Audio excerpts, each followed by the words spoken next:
Hello and welcome to Spicy Toast Gaming. Today we are going to be doing a leveling guide for your champions in Path of Champions. If you enjoy the video, please like and subscribe. So in many of my videos, there's usually someone asking how I level either certain level range or how I level a specific champion. So I figured I would make a video going over that today. Now I will say going into this that there's no one route I do for all of my champions. There is some evaluation you need to do based on your champion's kit, as well as how strong they're feeling, and what adventures you should level them in. But I'll try to give you some advice for leveling your champions.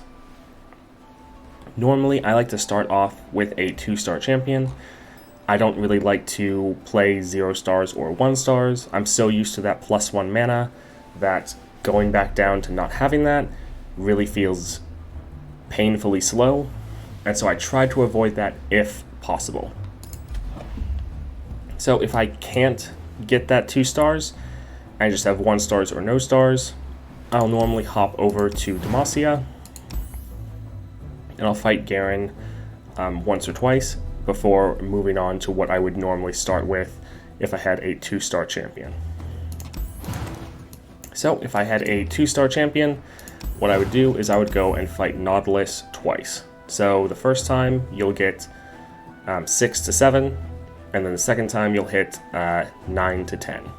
Now at level 8, you get your first rare relic slot, so you can get a pretty decent power bump there, and once I have that, I then determine how good the champion is, how I'm feeling, what their kit is, and I determine where I want to go from there.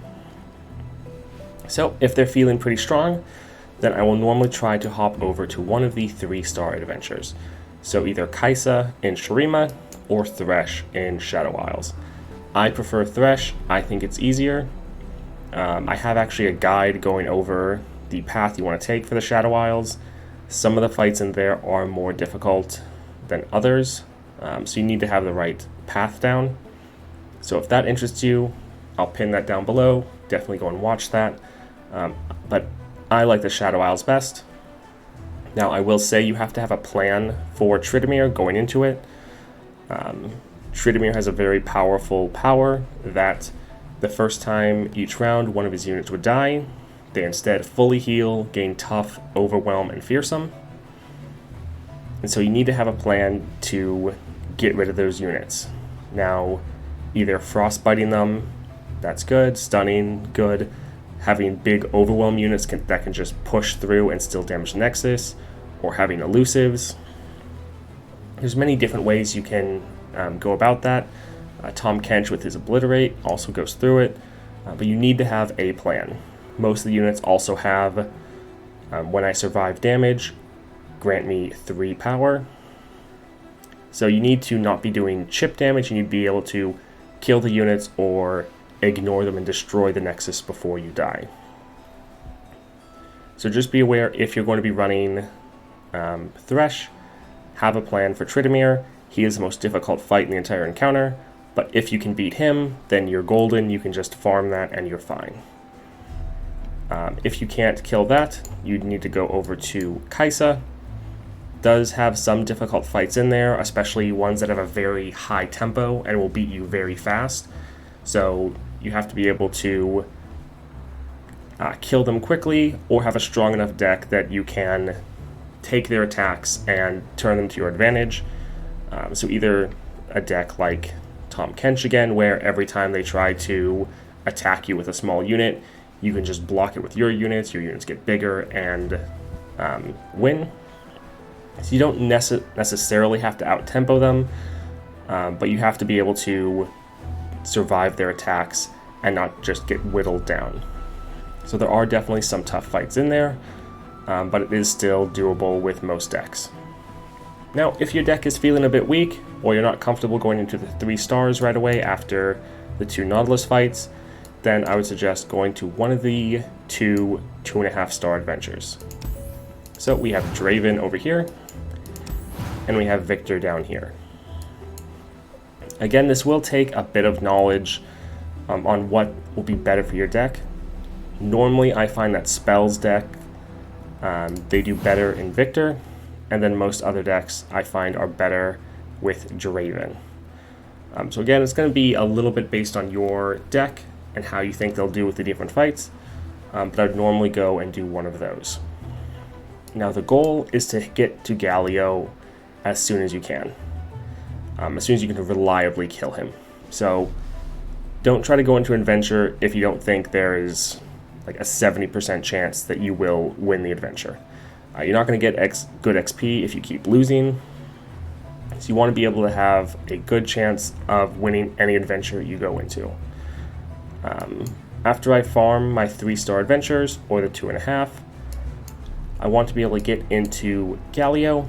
Normally that happens between the level 15 to 20 range for me. Some of you might want to go in there earlier. Some might want to wait until you're at least level 20. That's totally fine. Just whenever you think you can go and defeat Galio consistently, you want to start farming him. He is the best, most consistent farm, in my opinion. Now, Aurelion Sol does give a ton of XP, but you're probably going to have a hard time comfortably farming him.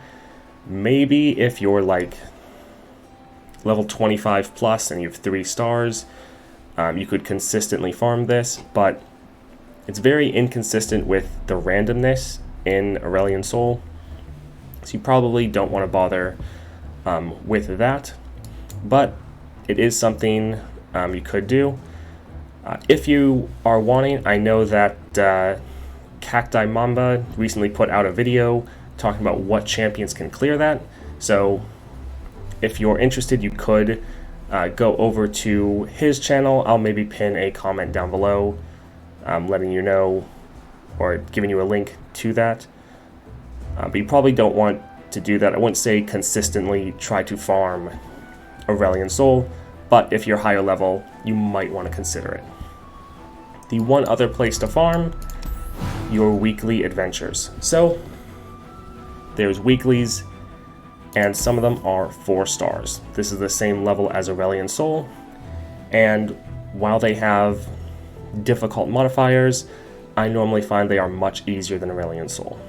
I haven't done this one this week, but the one last week was far easier than Galio, or, in my opinion, even most of the 3-star adventures. So if you want to get good XP, you can farm this for that. Now I will say the rules are potentially going to be hard for some champions to deal with, so it might not work for whatever champion you're trying to level, but this is something to bear in mind each week. Alright, so that was just a general leveling guide of what I do and my recommendations. I'm sure other people have different ways they like to level, so if you have a way you like to level, definitely comment down below. I hope you learned something, hope you enjoyed that video, and have a great day. Hey, you made it to the end of the video. Thank you so much for watching that video all the way to the end. If you did enjoy it, please like and subscribe. We're putting out multiple videos every single day for Path of Champions content. So if that interests you, subscribe, hit that notification bell, and welcome to the channel. Have a great day.